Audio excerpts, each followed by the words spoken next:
안녕하세요. 오늘의 사건 일지 그날의 비밀번호 에피소드 12화는 안녕하세요. 서울중앙지검 수사관입니다.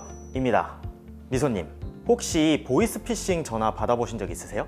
네, 저 있어요. 대검찰청 특수수사대 누구 수사관이라고 하면서 제 통장이 대포통장 사건에 연루되어 있다고 전화가 왔던 적이 있는데 그때 당시에 얼마나 놀랐는지 몰라요. 심지어 사이트까지 똑같이 만들어서 정말 속을 수밖에 없겠더라고요. 네, 금융감독원에 따르면 지난해 불법 사금융 피해 신고센터에 접수된 신고 상담 건수는 14만 3,907건으로 역대 최대를 기록했는데요. 이 중 보이스피싱 관련 신고 상담이 6만 453건이었습니다. 특히 문자 메시지나 카카오톡 메시지로 가족이나 지인을 사칭하는 메신저 피싱 사례가 참 많이 늘었습니다. 네, 심지어 지난 6월 정용진 신세계그룹 부회장은 인스타그램에 자신이 받은 피싱 DM 메시지를 공유했었는데요. 피싱 공격이 사회에 정말 만연해진 것 같습니다. 네, 맞아요. 또 무심코 피싱 방지 앱을 설치했다간 역으로 피싱에 당할 수가 있습니다. 실제 은행 직원을 사칭한 사기범이 보이스피싱 방지 앱인 시티즌 코난 앱을 권유받았는데 해당 앱이 실제 앱이 아닌 악성 코드가 심어진 가짜 앱이었다고 하네요. 사기범들의 행각이 정말 교묘해지고 있네요. 이런 사례들을 조금이나마 명확히 알아서 보이스피싱을 예방하면 좋을 것 같아요. 네, 좋습니다. 그럼 우리 다 함께 예방을 위하여 바로 카드 공개 해보도록 하겠습니다. 먼저 첫 번째 키워드, 용돈입니다. 키넘버는 9,160이네요. 감이 오시는 게 있나요? 당연하죠. 지금 2022년 최저시급 맞죠? 오, 맞아요. 정답입니다. 매년 최저시급이 상승하고 있는데요. 물가 상승률에 비하면 턱없이 부족한 금액이라는 이야기도 나오고 있습니다. 최저임금은 최근 15년간 2010년, 2020년, 2021년을 제외하고 5% 이상 인상이 진행되었는데요. 그럼 2018년에는 16.4%가 인상된 건가요? 네, 그 해에 기록적인 상승이 있었고 이때 자영업자들의 불만도 상당했지만 결과적으로는 최저시급은 그 후로도 꾸준히 상승은 하고 있습니다. 네, 저도 대학생 동안 아르바이트를 쉬어본 적이 없는 것 같은데 지금 했으면 좀 더 돈을 많이 벌었겠어요.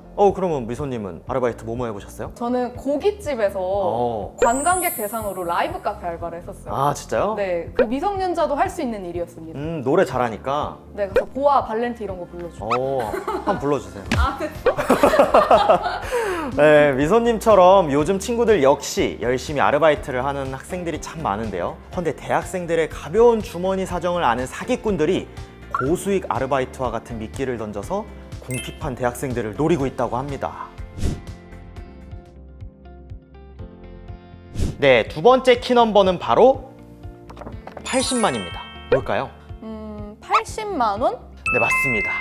작년에 잡힌 한 대포통장 개설 조직단은 지인들을 모집해 법인 통장을 개설해서 개당 월 80만 원에 사들이는 대신 보이스피싱 조직 등에는 월 180만 원을 받고 판매하는 방법으로 100억여 원의 부당 수익을 챙겼는데요. 80만 원에 사들여서 본인들은 100만 원을 챙겼네요.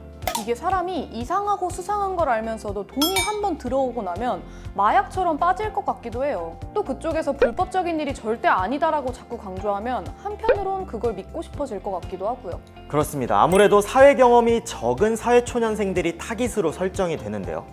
불법적인 일인지도 몰랐던 청년들도 이상한 기운을 감지하면서도 정확히는 알지 못해서 그저 큰 돈을 벌기 위해 일을 한 청년들도 있을 겁니다. 열심히 돈을 벌기 위해서 아르바이트를 구하는 청년들에게는 너무 혹하는 유혹인 것 같아요. 하지만 앞으로 아르바이트를 구하실 때 이유 없이 큰 돈, 고수익 등 의심 가는 말들이 써 있다면 절대 알아보지도 않으시는 게 좋을 것 같습니다. 맞습니다. 대가 없는 돈은 절대로 없습니다.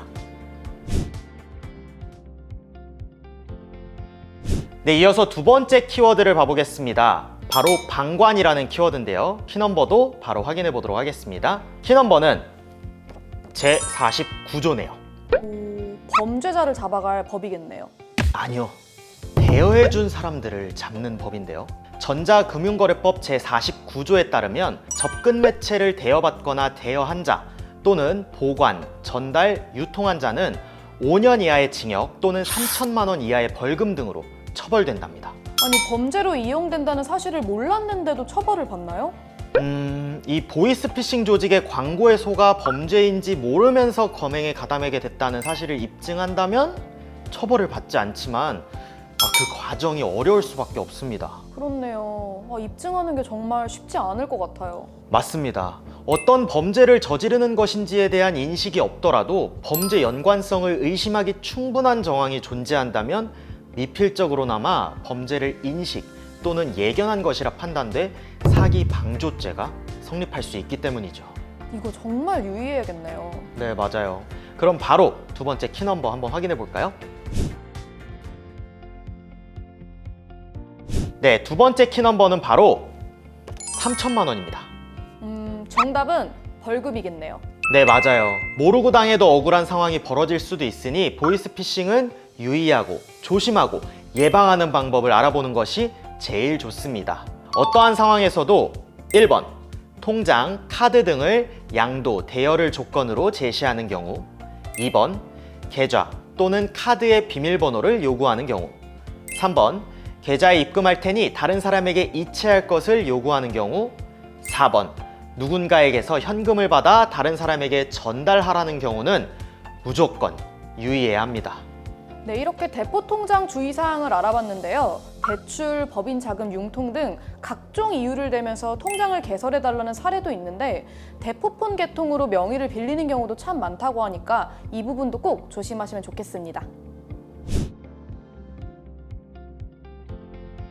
네, 어김없이 가방 오픈하는 시간이 왔습니다. 주세요. 뭘까?